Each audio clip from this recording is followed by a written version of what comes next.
Hi, this is Will Tuttle, and I'm speaking here at Yogaville, and I'm speaking on dairy.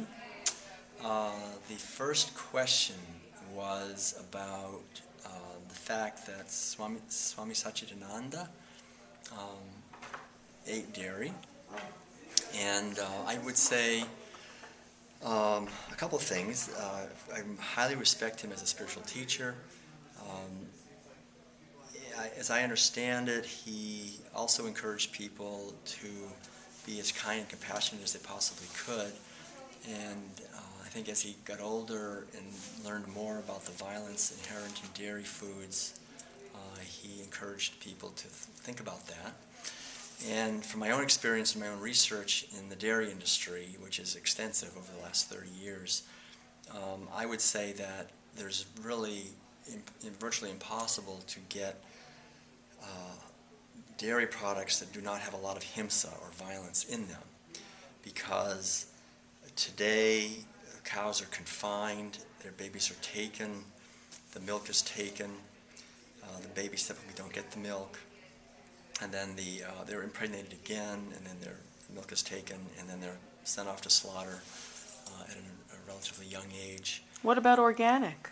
And this same scenario, the only thing that organic changes is that their feed is organic and they're not given hormones, however, or antibiotics, but they are still eating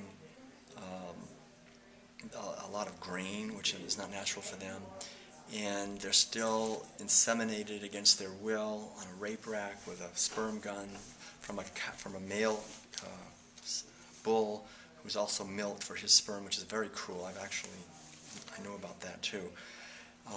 Very violent and cruel. The way they get the sperm and the way they inseminate it into the female, it's a lot of violence. And then as soon as the baby is born, the baby is stolen, which causes enormous pain and suffering for the baby and for the mother.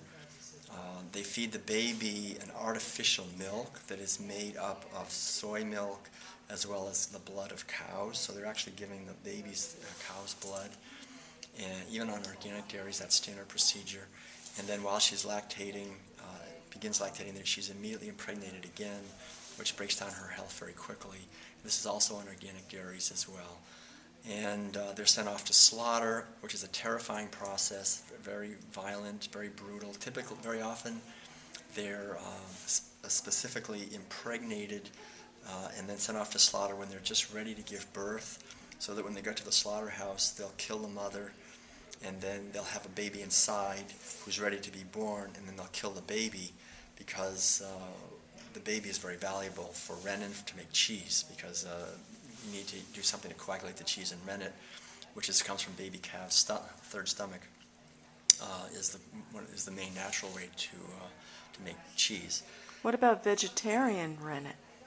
Well, yeah, there are substitutions for rennet, but still, the point is that they kill a lot of baby calves to get rennet, and also because they bring in a high price for leather, for calf skin. So when we're paying for dairy, we're also paying for a lot of other killing for leather, killing for rennet. They use that. I mean, they always use the rennet. There's people that want to have the natural one. So organic dairy is virtually as violent, or just as violent, as commercial dairies. And in general, I mean, they've just done recent undercover footage. For example, if you just go to YouTube and type in Conklin Dairy, C-O-N-K-L-I-N, you'll see the recent video footage that was taken undercover at a small family dairy outside of Columbus, Ohio, which is the most horrific violence towards dairy cows you can imagine, of them actually just hitting them with bars, stabbing them with pitchforks, because what eventually happens is when on a dairy, the cows don't do what you want them to do, and the worker that came on, he said, on the first day they told me, you're going to learn to hate these cows. That's a lot really is what happens, the underlying reality, and this was just a dairy that was chosen at random. Basically any dairy you go to, if you do undercover footage, you will find violence, because these are big animals that don't want to cooperate. They want to have their babies still, and they're little calves that don't want to stay where they're put. They want to run away, and so they just hit them, they beat them, they confine them. There's a lot of hidden cruelty. That just goes without saying. I know people from the dairy industry, and they tell me that is how it is. And with goats, the thing with goats is, like with cows, as soon as you give birth to a baby, because they won't give any milk until they're impregnated and give birth to a baby, then the milk starts flowing, but it'll slow down again unless you impregnate them again. So you've always got on any dairy, you've got more babies than you know what to do with. If they're males, what do you do with them? You kill them right away, or you send them off to be killed. If they're females, half the time you don't need them either. So they're vealed very often too, and I'm down on, but it's just sanitized. The goat farmer says, well, I just, sell them. Some guy comes by in a pickup truck, picks up the little baby goat and takes the goat away. And we would rather not know what happens to that goat, but the goat is stabbed in the neck and killed. And that's the reality of dairies. There's always the killing of the babies, and then the mothers are always killed much younger than they normally ever would be. And basically it's a stealing of their sovereignty. Animals like us want to be free. They want to fulfill their purposes. For millions of years, they lived in the wild in Central Asia and in North America, in different places, wherever they lived, goats or cows. And it was humans coming in and starting to dominate them and manipulate them and use them and take away their sovereignty, enslave them basically, to do what we want them to do. And so we've, of course, created lots of stories and cultural myths to rationalize our violence towards these females. And these are female mothers that are very gentle and kind, and they're not violent towards humans. They can be manipulated. And we've killed off the wild cows are dead now. They went extinct in the 1600s. And we killed them all off, hunted them, and destroyed them. And so now all we have left are these cows that have been genetically changed, so they'll give more milk and so forth. And but through that whole process has been a lot of violence. We don't see it that way. It's like white people didn't see violence towards blacks as being any problem, because they saw the blacks as being given to them by God to use. That's why God made black people, was to be slaves. And we say the same thing about, the people who are in power don't say, oh, we're evil people. They say, oh, this is the order of the universe. They were given to us to be used. So I think we have to understand the cultural program that goes on.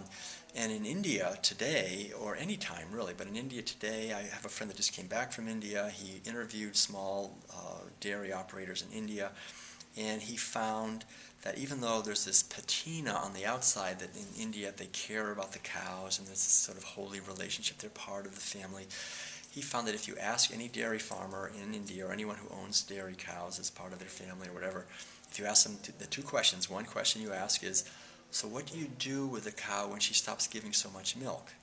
They don't like to answer that question, because basically what they do at that point is they either let the cow go, which means the cow will become picked up by someone who will take her to the slaughterhouse for leather, or they will sell them and make money, and then the cow will be taken to a slaughterhouse. And they'll be transported to states in India where they allow slaughtering of cows. And if you ask them, what do you do with the babies, especially the males, but even some of the females, what do you do with the baby cows that are always being born, because they have to always keep impregnating the females so that they'll give enough milk to make it worthwhile, and they don't want to answer that either, because, of course, the same thing happens for the baby cows. They're sold and they're killed for leather and for meat. So the cruelty has always been inherent in the dairy industry or in the dairy practices, even going back to the ancient rishis. Joseph Campbell, when he was asked by Bill Moyers, why do cultures make myths? Amazingly enough, I heard him say this on the special series that they had years ago, interviewing Joseph Campbell, the great mythologist. When he answered that question, he said, the main reason people make myths is to rationalize their violence towards animals for food. So we live in a culture and cultures that created these mythical stories of us, of the cow and the human, being always friends and helping each other. But it's really been not been something the cow has freely chosen. It's been something that's been asserted and forced upon them. And to say that these foods are sattvic foods, I think, is a real stretch, because, number one, dairy products have in them a lot of toxins that we are not really equipped to deal with. And the research I've done on the World Peace Diet, for example, T. Colin Campbell, who's probably the number one most highly recognized nutritionist in the world, stated that the most potent carcinogen to which humans are routinely exposed is the basic dairy protein, which is casein.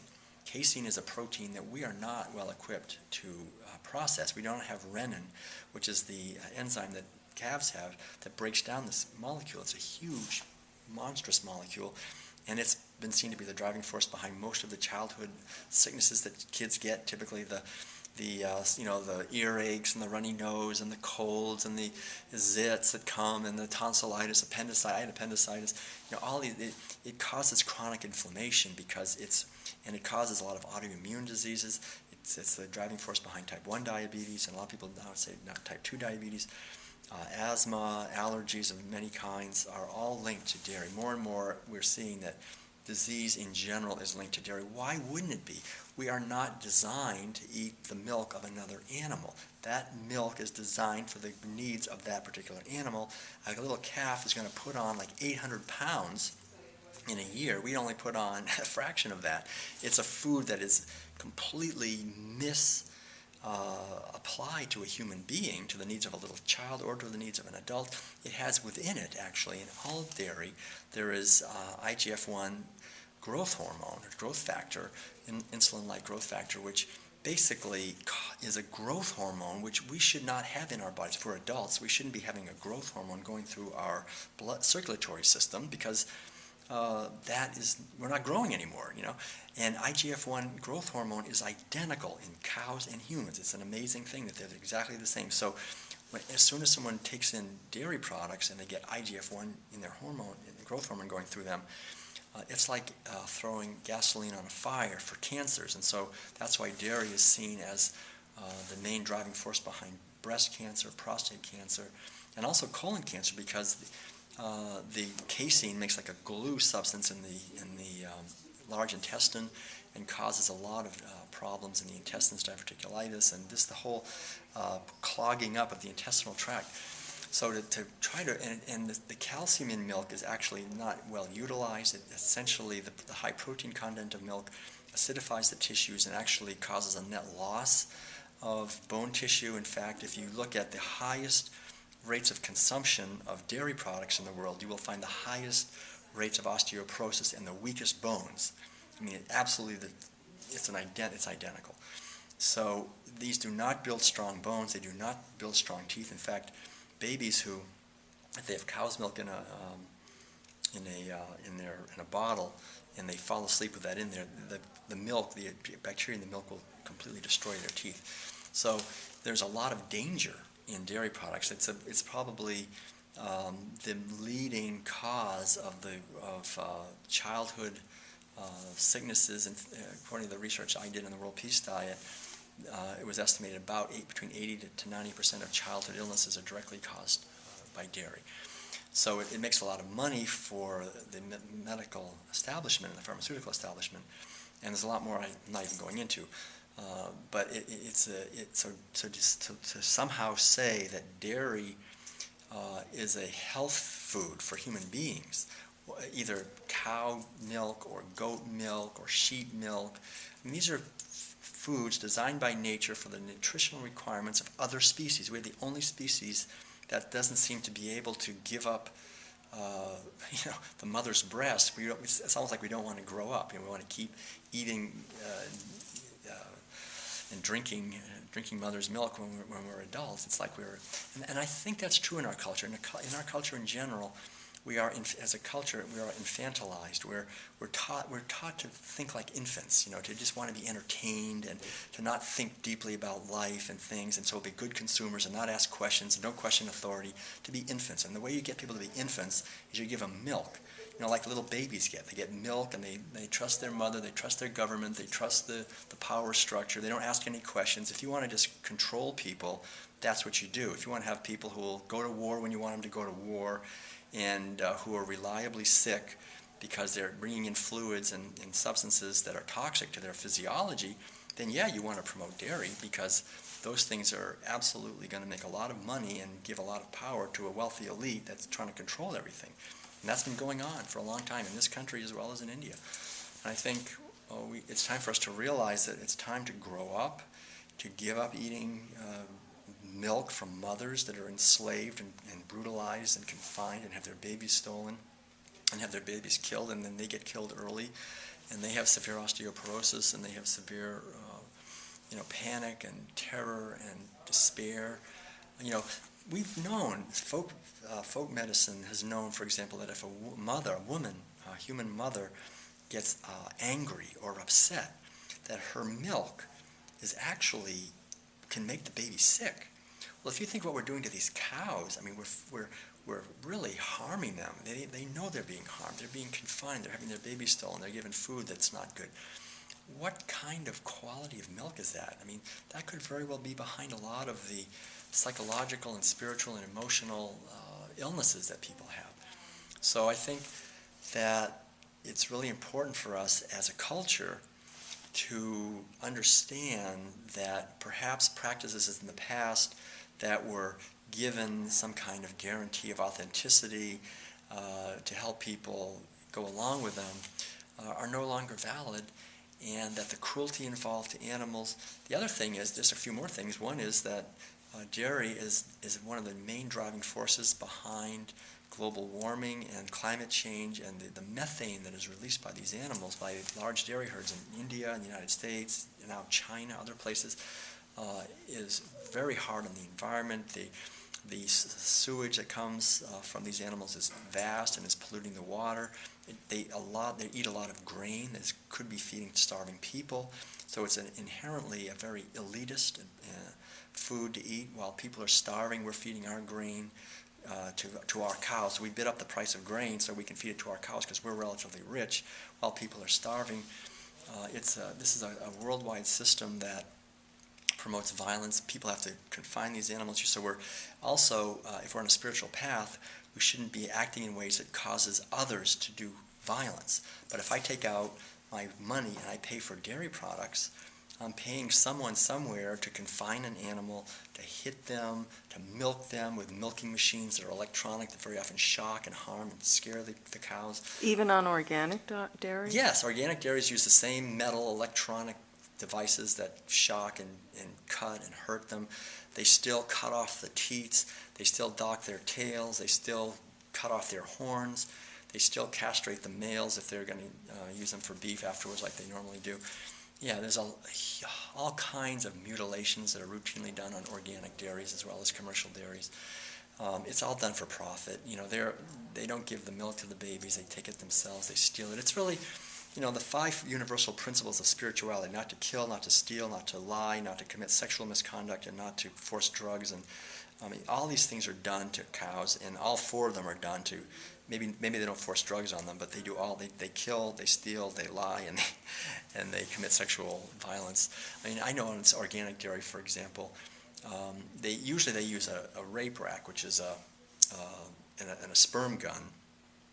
And this friend of mine actually was with a neighbor who had an organic dairy, and he said that when the veterinarian would come with his sperm gun to impregnate, they only had like a couple of cows with a small operation. The cow knew what his truck sounded like because every 9 months he'd come to impregnate her again. And when this cow heard that truck, she ran as far away as she could. The suffering that we inflict on these animals is monumental. Just stealing their babies so we can take their milk is probably you can imagine a woman, going through 9 months of labor and then 9 months and then labor and then having their baby stolen. How heartless is that? And yet that's standard procedure. So of course we had to make up stories that said it was God's will for us to do this, like we hear in the Bible and we hear in these secrets, that is the land that when we die we go to the heaven is the land of milk and honey, like God gives us milk as a reward. And we make all these stories up in order to somehow justify our violence. Like it's not our fault, it came from God.